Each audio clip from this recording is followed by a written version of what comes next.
على امتداد سفوح جبال جفين تنتشر الكثير من الأعشاب الغريبة.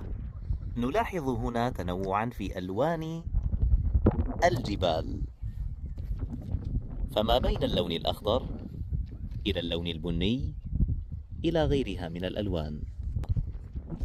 نلاحظ انتشار أشجار الزيتون في هذه المنطقة هنا. ما أروع خلق الله! رغم التضاريس الصعبة لهذا الجبل، إلا أن بني الإنسان مصرون على أن يصلوا إلى تلك الأماكن.